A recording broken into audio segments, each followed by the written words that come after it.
Leo ni siku muhimu kwa nchi yetu, siku ya kumbukumbu ya baba wa taifa Mwalimu Nyerere. Mgombea wetu wa ubunge ameieleza vizuri, na mimi nirudie kusisitiza kwamba katika siku tunazoziheshimu katika nchi yetu ni kumbukumbu ya baba wa taifa letu.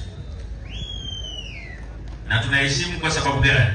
Kwa sababu baba wa taifa letu Mwalimu Nyerere kwanza ndio muasisi wa uhuru wetu. Uhuru wa Tanganyika, vita iliyoongozwa na TANU. Mwenyekiti wake alikuwa baba wa taifa Mwalimu Nyerere, ambaye aliongoza kupata uhuru bila kumwaga damu.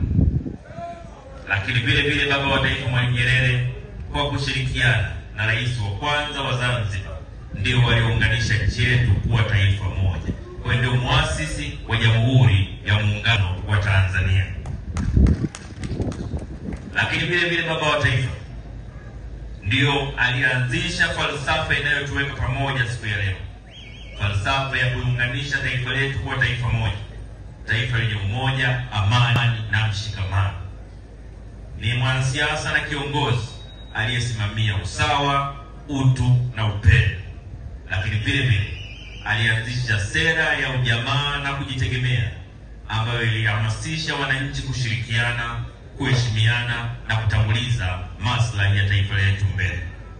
Hivyo leo tunapomwenzi baba wa taifa, tunafanya jambo ambalo lina maslahi makubwa kwa taifa letu kwa siku zijazo, kwa maana ya kutambua yale mema aliyoyafanya wakati wake, lakini pia kujizatiti na kuahidi kuyaendeleza.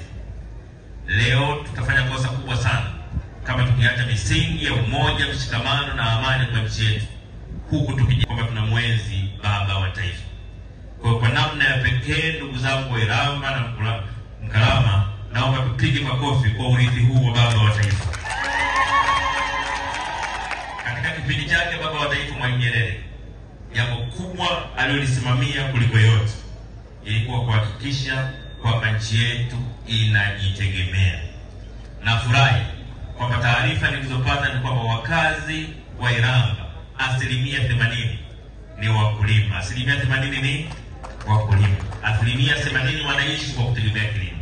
Na ndio maana leo Iramba sio sehemu mojawapo ya maeneo yanayotegemea kulishwa na chakula kutoka sehemu nyingine. Uongo kweli? Kwa baba wa taifa katufanyia kazi kubwa sana. Lakini vile vile tunajikumbusha hotuba ya kwanza ya baba wa taifa kwa taifa letu tarehe 9 mwezi wa 12 mwaka 61, ambapo aliliambia taifa kwamba maadui wakuu wa nchi yetu ni ujinga, maradhi na umasikini. Ujinga, maradhi na umasikini. Na haya ndio mambo ambayo yanaendelea kuwa maadui wakuu wa nchi yetu. Bado tunahakikisha kwamba tunawakabili maadui hawa kwa nguvu zetu zote.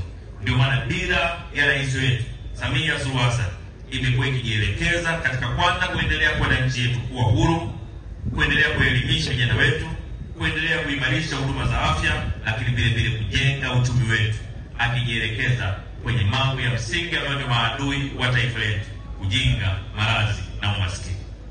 Katika viongozi ambao wamevipinga vizuri vita hivi, katika viongozi ambao wameonyesha kwa vitendo kwa kuenzi na kuthamini urithi wa baba wa taifa ni Samia Suluhu Hassan.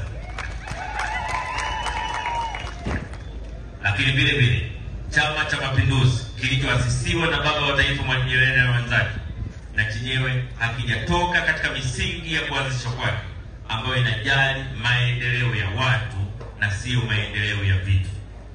Na ndio maana leo tunaweza tukajinasibu kwa Watanzania kwamba tumeweza kusimamia maendeleo ya uchumi wa nchi yetu. CCM oyee!